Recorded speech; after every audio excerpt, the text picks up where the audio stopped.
This is Capital Games. I am the Wiz. I want to thank everybody for being very accepting and being very supportive of the fact that I wasn't here from Tuesday to Friday on both channels and on both podcasts. I had some personal things happen throughout the week, and it took my time away from the podcast. I'm back now. I can't guarantee that I won't have to step back at some point. For right now, I think I'm good to go, for the time being at least. So I wanted to, when I put up a note on YouTube that I wanted to do a roundup of what happened last week for Monday. But after seeing some of the stories that happened on Monday, and that some big games and stuff is going to happen this week, I thought it'd be a better idea if I just give a roundup of what I think were the top stories from the past week, and then I can just move on from there and go into the week that goes from the following week.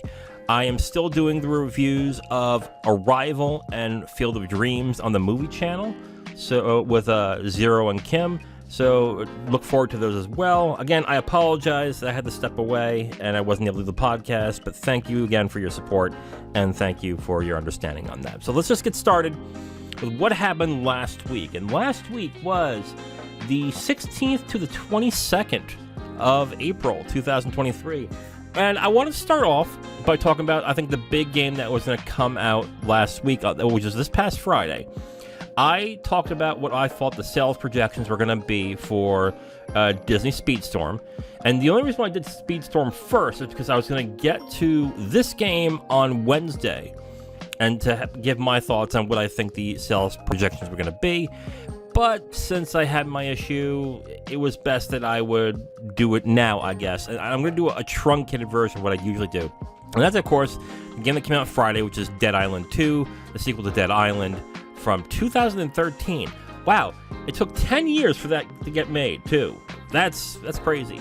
Dead Island 2 was announced, I think, 3 years later, and then they just had numerous delays. And it also got to a point, too, where Techland, I think Techland was the first company that actually did Dead Island 1. Techland decided to go on to Dying Light, and Dying Light just had its second Dying Light game, last year? I think last year, yeah. Dead Island is kind of a forgotten brand at this point. But let's just get into the nuts and bolts real quick of it, okay? Dying Light, as of right now, on OpenCritic, has a 75 OpenCritic, which is considered strong. Only 56% of critics recommend it, however, and the overall consensus is that fans will enjoy it, but it doesn't really change the formula all that much when it comes to Dead Island. It is kind of a stupid, kind of like destroy zombies in your wake kind of game with some crafting in it. So if you really like Dead Island 1 from 10 years ago and you're really itching for a new one, I think that's what you're getting on this one. I went ahead and looked at the sales numbers from the original Dead Island. And I have to note on this one, this is going to be a little more difficult to actually project. Dead Island's most recent numbers is from 2013. And that's when the entire brand, that's including Dead Island Riptide, and Dead Island Retro Rampage. And I think there were others that came out too for the Dead Island name that were spinoffs. Those games sold 5 million as of 2013 together as a brand. So to me, that sounds like the first Dead Island probably got around 3? Probably 4.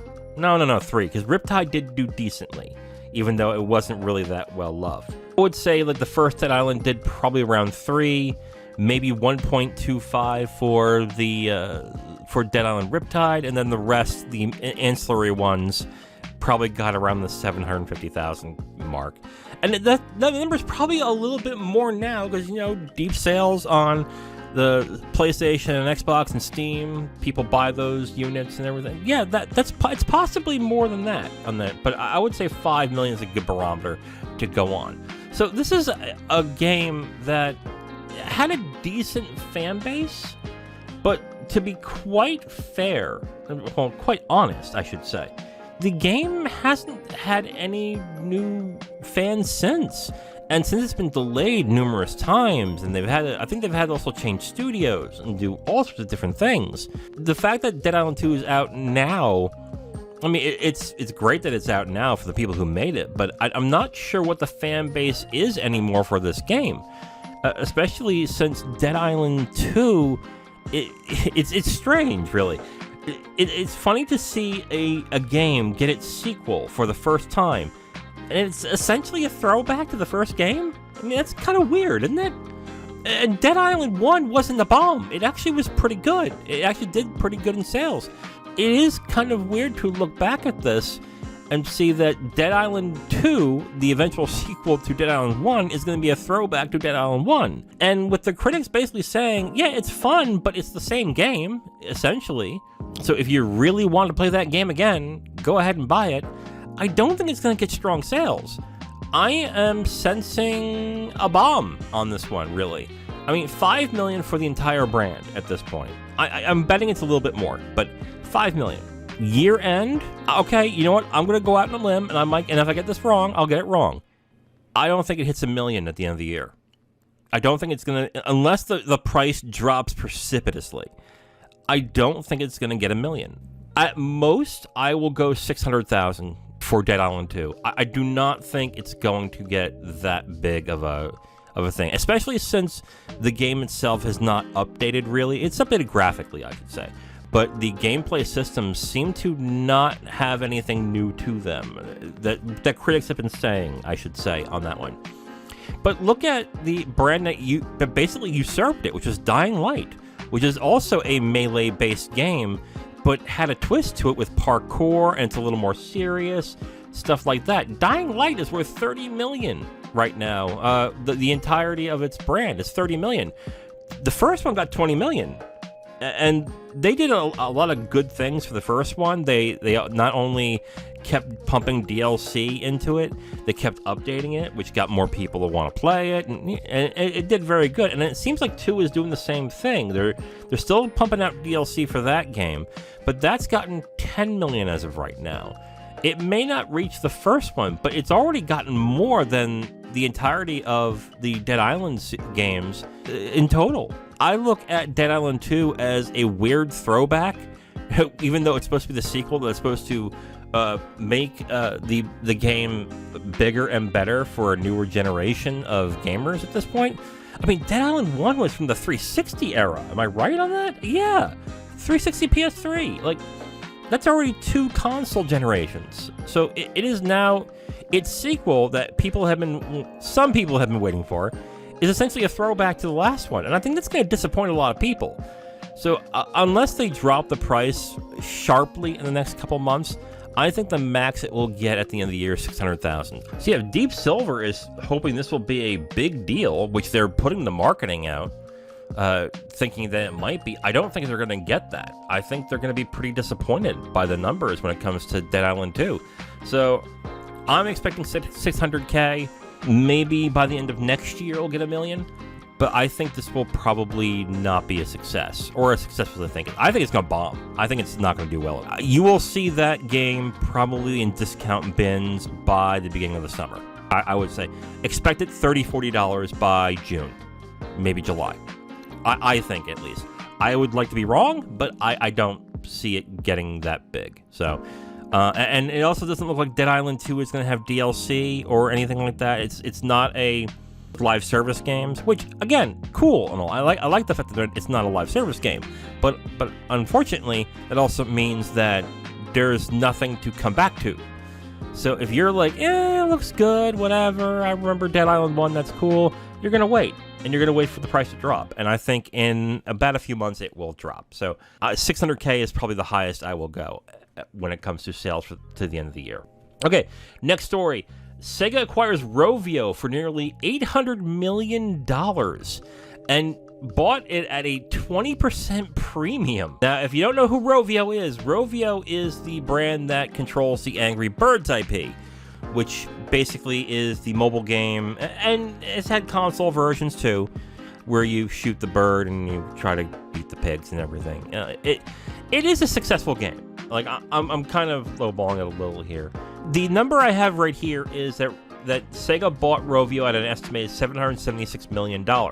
That being said, Rovio in about 6 years ago was evaluated at $1 billion. So Rovio was a distressed brand and a distressed company that wasn't living up to the evaluation that it had about over 5 years ago. Why Sega decided to buy their shares at a 20% premium? I have a question about that. On that, it might not be that bad of an idea, but I've also looked at the numbers when it comes to Angry Birds, when it came to the amount of revenue they've made. Since 2021, they've made $600 million in revenue, which, that's great, but you're now taking the games and the property that has made all the money they could with Rovio, and you bought it at a 20% premium, which I don't necessarily get. Now, Rovio also has a bunch of brand partnerships as well, so they might be catering to that as well, and they might want to milk Angry Birds for all it's worth. They might bring it back to consoles. I really think it's a bad idea. It's bombed in consoles. Or they might keep it on mobile and make it bigger on there and put more of their Sega brands. Maybe there's a Sonic Angry Birds that are coming. I don't know. They could possibly do that. But my guess as to why they bought Rovio is not just for Angry Birds. Of course, Angry Birds is a good property that still makes money. It's not making as much as it used to when it first came out, but it's making good money still. I think they want to grab more of a foothold in the mobile market, which is the exact other reason why Microsoft is going after Activision Blizzard. They want King, and they want to have a foothold on that mobile market as well. I think that is also the play here. I don't know, like I said, you have Angry Birds, you have the free-to-play Angry Birds, and people are playing it, and you get like a special currency if you watch an ad, and here's an ad for the new Sonic game. That might be it too. So yeah, there is a decent business plan, I would say, for this, but to buy it at a 20% premium is the thing that puzzles me. Sega has been wanting to take a lot of their brands and put it on mobile. They've done it for Sonic for years. They've put a lot of their classic games on there for mobile since the beginning. They're trying to put Persona on there as well. I know that the Persona 5 game is coming to mobile pretty soon. Not the Persona 5 game, but a Persona 5 game. Don't get too excited. I don't really understand why they bought a brand that is distressed at this point. Maybe distressed is a strong word. It is going down though. And on a $1 billion valuation in 2017, it's only gotten $600 million in revenue since 2021 for its one game. You could have gotten that, I would say, $675 million, I would say. Maybe $700 million. See, I'm a little curious as to why they paid the premium that they did. Hey, maybe Rovio has a greater negotiator. This has a lot to do with Angry Birds, but I think they want a bigger stranglehold on the mobile market, which is why they're doing this. Okay, next story. Sony acquired Firewalk Studios, and they're working on an unannounced multiplayer IP. Firewalk is a studio that was made in conjunction with the Probably Monster studio, and they haven't made a game. This studio has not made a game yet, but apparently they are working with Sony on a new multiplayer IP, and they've been working on it for a while, and I guess Sony has decided that now is a great time for them to just go out and purchase the studio so they can work in-house, which may not be such a bad idea, especially since Sony needs help on the live service multiplayer market. And again, this might be also a purchase that could help them on the getting a foothold in getting a different type of compete with Call of Duty. So at this point, I think it's interesting. There's not much more to say on this story specifically, but it's interesting. I think it would be it's a good idea for Sony to acquire more studios at this one, especially since they're going to have to start competing with Call of Duty in about 10 years. On to the next story. Pokemon Go studio Niantic is making a Monster Hunter Now mobile game.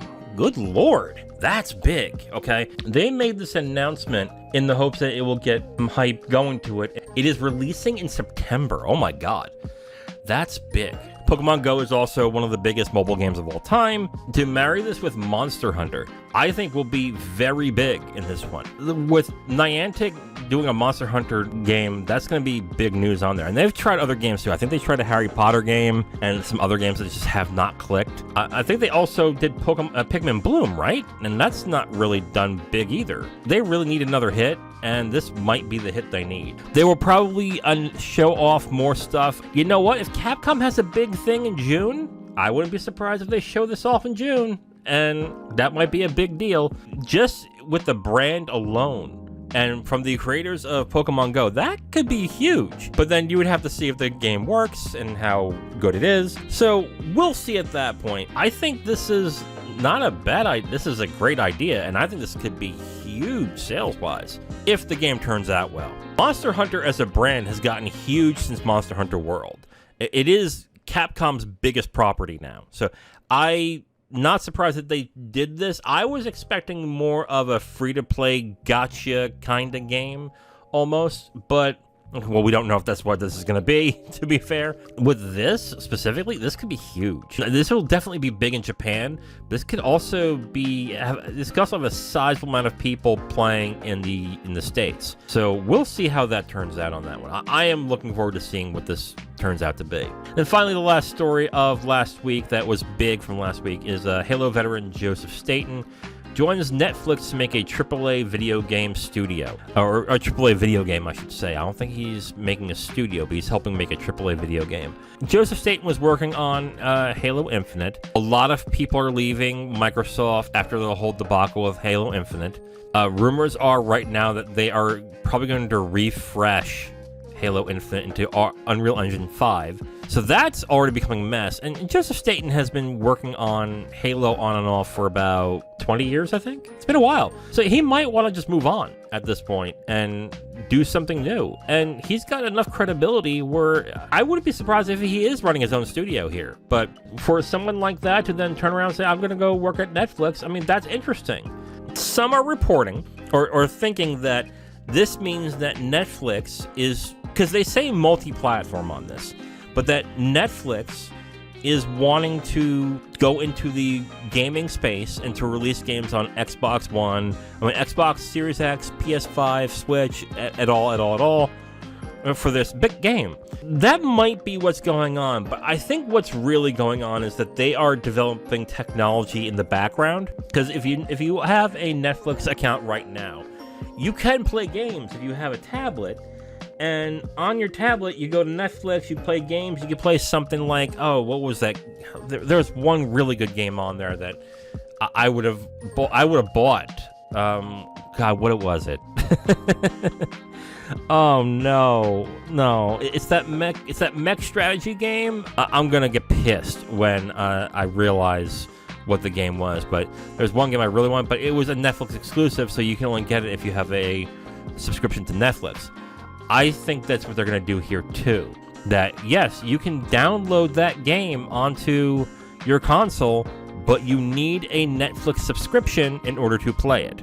I think that's what's going on here. So if you download on Xbox and on PlayStation bubbity the game from Netflix, in order to play bubbity, you're going to need a Netflix account in order to do it. And the Netflix account has to be current for you to play it. I think that's what they're going for here, which for Netflix might not be such a bad idea if they're getting into video games in this sense. I think right now, developing games and releasing in other systems, I don't think is going to be that great of an idea, because they would have to, that's risky too, because then they would have to get a hit right away. And if they don't, all that money they spent on making that studio and doing that will shut down after the first one bombs. You don't need that. I think at this point what they're going to do is they're going to continue this subscription-based model where if you want to play the games that we have, you need to have a Netflix account, and this is going to be the same with this game, but they're going to make it a AAA game, as they say, quote-unquote. So we will see what that looks like. I might be wrong, but I think as in the business sense, it might be a better idea for them to do that than to have it release at $70 on the consoles and it bomb, and then they have egg all over the face. I think that might be what they're doing here. We will see. We will see on that one, but we'll hear more. I would say in the next couple of years, you're not going to see much more on that. Well, that is it for the roundup from last week. That was from the 16th to the 22nd of April. Thank you again for your understanding for me not being able to do the podcast last week. I hated it. I couldn't have done it, but unfortunately I was pretty tied up with things that were going on. I will try to make more of an effort if I think I'm not going to be able to do something, to give you more of a heads up instead of just leaving you guys out in the lurch and wondering what the hell happened. Again, I apologize for that, but we will, hopefully that won't happen again, and I can just do what I need to do. Well, that is it for this episode of Capital Games. Tune in next time where I talk about new games that are coming out next week and the stories that are coming out as well throughout the gaming industry. I am The Wiz. This is Capital Games. Talk to you next time. Bye. Thank you for checking out Capital Games, where we cover the business side of the video game industry. Please like, subscribe, and comment if you enjoyed the video. You can also subscribe to the podcast if you prefer to have it on your podcast feed. And check us out on our socials and email us if you have a question, comment, or suggestion. Thank you for watching and listening. We'll hear from you next time.